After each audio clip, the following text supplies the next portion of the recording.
Hello students, कैसे हैं आप सब। उम्मीद करता हूँ आप सब लोग ठीक हो गए। स्टूडेंट्स, लास्ट क्लास में हम माइक्रो इकोनॉमिक्स का इंट्रोडक्शन पार्ट पढ़ रहे थे, जिसमें हमने इकोनॉमी, स्कैरसिटी, इकोनॉमिक प्रॉब्लम्स और माइक्रो और मैक्रो इकोनॉमिक्स के बीच में डिफरेंस सीख लिया था। आप सब ने वो देख लिया होगा। जो भी नया आया है वो पहले लास्ट वीडियो को जाकर जरूर देखें। लिंक्स में, डिस्क्रिप्शन में लिंक दे रखा है हमने। और इस वीडियो में हम सीखेंगे सेंट्रल प्रॉब्लम ऑफ इकोनॉमी के बारे में। देखिए student, central problem of economy three types की होती है। First one is what to produce, second is how to produce and third one is for whom to produce. इन तीनों को आज हम डिस्कस करने वाले हैं। सबसे पहली प्रॉब्लम को देखते हैं, व्हाट टू प्रोड्यूस। देखिए स्टूडेंट, व्हाट टू प्रोड्यूस का मतलब उसके नाम से ही सजेस्ट कर रहा है कि क्या हमें प्रोड्यूस करना है। तो ये problem involves the selection of goods and services to be produce. इस प्रॉब्लम में हमें क्या करना है, सिलेक्शन करना है गुड्स और सर्विसेज का, कि क्या गुड्स एंड सर्विस हम बनाएं, उसको सिलेक्ट करना है। साथ साथ the quantity to be produce, जो हमने सिलेक्ट कर लिया है गुड्स, उसकी क्वांटिटी को भी हमें सिलेक्ट करना है। देखिए, रिसोर्स हमारे पास लिमिटेड होते हैं। अब उन्हीं रिसोर्सेज से हम वॉर गुड्स भी बना सकते हैं, अपने सिविल गुड्स भी बना सकते हैं। अगर हमें वॉर गुड्स को ज़्यादा बनाना पड़ रहा है किसी भी कारणवश से, तो सिविल गुड्स को कम बनाना पड़ेगा। क्यों? क्योंकि रिसोर्स तो दोनों के लिए सेम ही अप्लाई हो रहे हैं। उसी तरीके से और भी टाइप के गुड्स हम यहाँ पर लगा सकते हैं। तो हमने एग्जाम्पल में लिख रखा है कि production of more war goods is possible only by reducing the production of civil goods. तो प्रोडक्शन वॉर गुड्स की तभी पॉसिबल हो पाएगी जब हम सिविल गुड्स की प्रोडक्शन को कम कर पाएंगे। ऐसा क्यों? सिविल गुड्स की प्रोडक्शन को क्यों कम करना पड़ रहा है? क्योंकि रिसोर्स क्या है, लिमिटेड है। अब उसी रिसोर्स से वॉर गुड भी बन रहा है, उसी रिसोर्स से सिविल गुड भी बन रहा है। तो सिविल गुड की प्रोडक्शन को कम करना पड़ेगा, वॉर गुड्स की प्रोडक्शन को बढ़ाना पड़ेगा, तभी जाके वॉर गुड्स को मैं ज़्यादा बना पाऊंगा। तो so economy has to decide which goods to be produce and it what quantity. तो हमने देख लिया हमें वॉर गुड ज़्यादा बनाना है, तो वॉर गुड को हमने सिलेक्ट कर लिया। अब वॉर गुड को सिलेक्ट करने के बाद उसकी क्वांटिटी भी सिलेक्ट करेंगे। तो यहाँ पर हमने रिसोर्सेज का क्या किया, एलोकेशन किया, बांट दिया रिसोर्सेज को। वॉर गुड्स में कुछ बांट दिया, सिविल गुड्स में कुछ बांट दिया। तो इसी को problem of allocation of resources भी कहा जाता है। This is the problem of allocation of resources among the different goods. तो ठीक है स्टूडेंट्स, तो व्हाट टू प्रोड्यूस में हमने दो तरीके के एक्सपेक्ट को देखा। पहला, कि कौन सा गुड्स हमें प्रोड्यूस करना है। दूसरा, कौन सी कितनी क्वांटिटी में उसे प्रोड्यूस करना है। तो वही यहाँ पर लिखा गया है कि the problem of what to produce has two expects. दो एक्सपेक्ट्स होते हैं यहाँ पर। What possible commodities to be produce, जैसे कि मैंने यहाँ पर आपको दिखाया कि वॉर और सिविल गुड्स, वैसे और भी एक्सपेक्ट्स हो सकते हैं, जैसे कि कंज्यूमर गुड्स और आपका कैपिटल गुड्स। कंज्यूमर गुड्स क्या होते हैं? कंज्यूमर गुड्स जनरली वो गुड्स होते हैं जिसको हम अल्टीमेटली कंज्यूम कर लेते हैं, जैसे कि राइस, वीट, क्लॉथ एक्सेट्रा, ये सारे कंज्यूमर गुड्स हैं। कैपिटल गुड्स वो होते हैं जो आपके मशीनरी हो गई, इक्विपमेंट हो गई, लैंड एंड बिल्डिंग हो गई। तो इस तरीके के गुड्स को हम कैपिटल गुड्स कहते हैं। अब इकोनॉमी में दोनों तरीके के गुड्स जरूरी हैं, और दोनों तरीके के गुड्स सेम ही रिसोर्स से बन रहे हैं। तो कौन सा गुड्स कितना क्वांटिटी में बनाना है, ये हमें यहाँ पर सिलेक्ट करना पड़ता है। तो an economy has to decide which consumer good and which capital goods are to be produced. In the same way हमें इकोनॉमी में चॉइस करना पड़ रहा था सिविल गुड्स के बीच में, वॉर गुड्स के बीच में। अब सिविल गुड्स के एग्जांपल क्या क्या हो सकते हैं, जैसे ब्रेड, बटर, ये सब सिविल गुड्स के एग्जांपल हैं।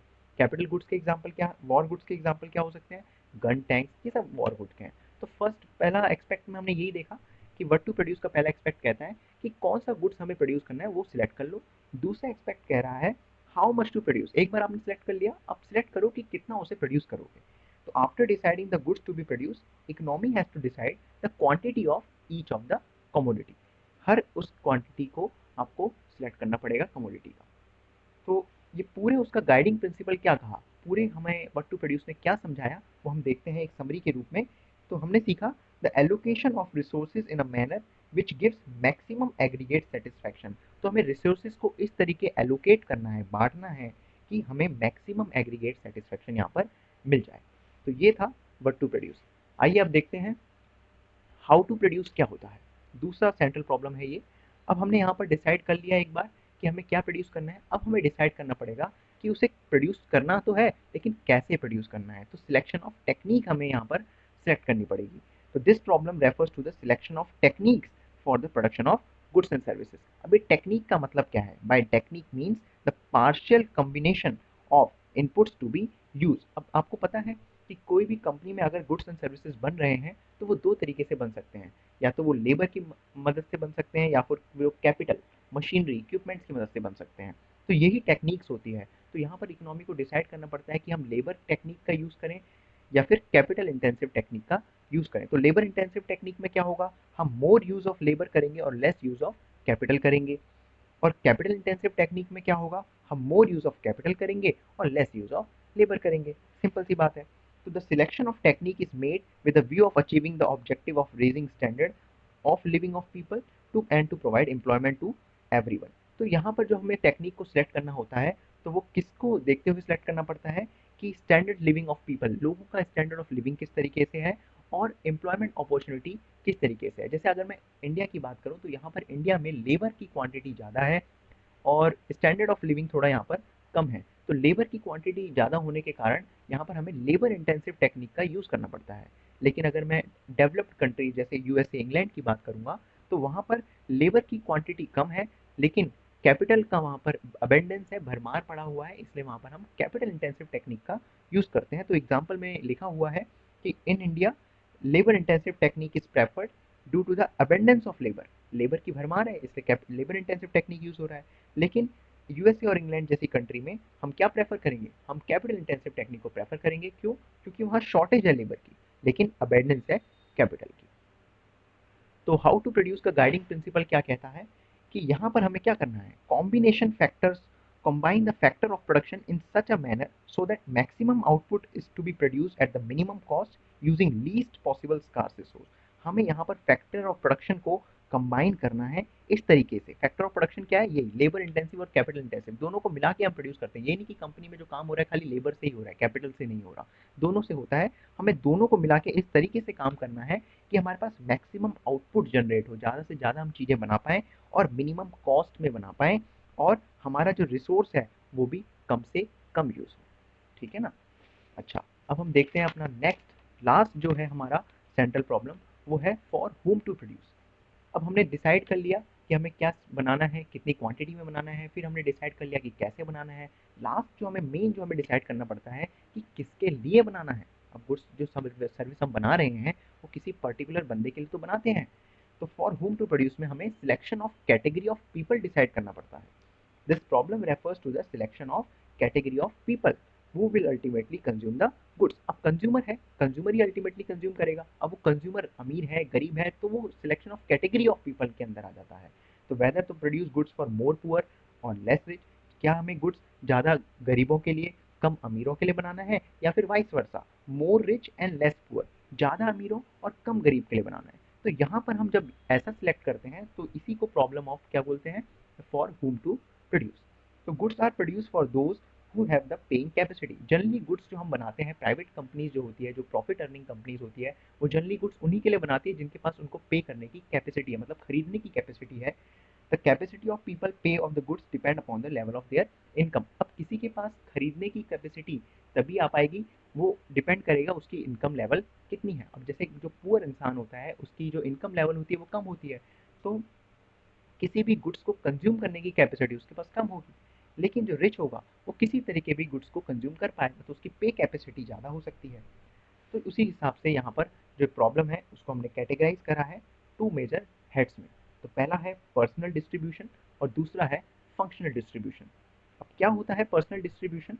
It means how national income of an economy is distributed among the different goods group of people.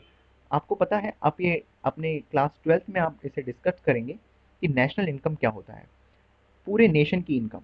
अब ये जो नेशनल इनकम है इसमें पुअर लोगों की भी कुछ इनकम है, इसमें रिच लोगों की भी कुछ इनकम है।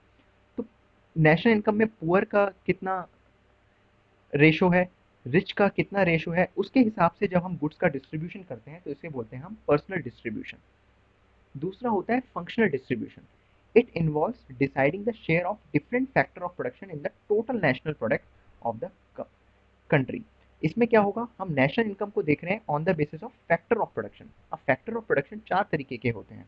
पहला लैंड, दूसरा लेबर, तीसरा कैपिटल और फोर्थ वन होता है एंटरप्राइज। देखिए जनरली ये सारी चीज़ें हाउस होल्ड से आती हैं, हाउस होल्ड मतलब घरों से। लैंड, लेबर, कैपिटल, एंटरप्राइज हम ही तो, हमारे पास ही तो हैं सब ये चीज़ें। ये आप क्लास 12th में डिस्कस करेंगे मैक्रो इकोनॉमिक्स में। अभी हम यहाँ पर आपको थोड़ा इसको समझा देते हैं। लैंड, लेबर, कैपिटल, एंटरप्राइज इनको बोलते हैं फैक्टर ऑफ प्रोडक्शन। तो अब लोगों का इन पर कितना शेयर है उसके हिसाब से जब हम गुड्स का डिस्ट्रीब्यूशन करते हैं तो वो फंक्शनल डिस्ट्रीब्यूशन के अंदर आता है। तो क्या लिखा है यहाँ पर, it involve deciding the share of different factor of production in the total national product. National income निकालने में इनका कितना शेयर है, उसके हिसाब से जब हम गुड्स को प्रोड्यूस कर रहे हैं तो वो आएगा फंक्शनल डिस्ट्रीब्यूशन के अंदर। अच्छा, हाउस होल्ड ये सारी चीजें किसको देता है, हाउस होल्ड ये सारी चीजें फर्म को देता है। लैंड वो फर्म को देता है, लेबर वो फर्म को देता है, कैपिटल वो फर्म को देता है, एंटरप्राइज वो फर्म को देता है। क्यों देता है, ताकि फर्म गुड्स एंड सर्विसेज बना पाएंगी। इसके बदले में फर्म उन्हें कुछ देता है, क्या देता है, जब हाउस होल्ड उसे लैंड देगा तो फर्म उसे लैंड का रेंट देगा। हाउस होल्ड उसे लेबर देगा तो फर्म उसे लेबर के बदले उसका वेजेस देगा, देगा नहीं देगा। जब हाउस होल्ड उसे कैपिटल देगा तो फर्म उसे इंटरेस्ट देगा, और हाउस होल्ड जब उसे एंटरप्राइज देगा तो फर्म उसे उसका प्रॉफिट देगा। तो इस तरीके से इन्हें फैक्टर ऑफ प्रोडक्शन कहा जाता है। और जब इसके हिसाब से गुड्स का डिस्ट्रीब्यूशन होता है तो हम उसे बोलेंगे फंक्शनल डिस्ट्रीब्यूशन। गाइडिंग प्रिंसिपल क्या है इसका, ensure that urgent wants of each productive factor are fulfilled to maximum possible extent. हमें यहाँ पर ये एंश्योरिटी निभानी पड़ती है कि जो भी लोग हैं, चाहे वो पुअर हैं चाहे वो रिच हैं, उनके पास ज़्यादा से ज़्यादा जो उनकी जो सेटिस्फेक्शन लेवल है वो पूरी हो, उनके वांट्स को हम फुलफिल कर पाएँ। यही यहाँ पर गाइडिंग प्रिंसिपल कहता है। तो आज की क्लास में हमने सीखा central problems of an economy को। आपको अगर कोई भी डाउट है तो आप कमेंट करना जरूर भूलिएगा। मिलते हैं अगली क्लास में, तब तक के लिए गुड बाय।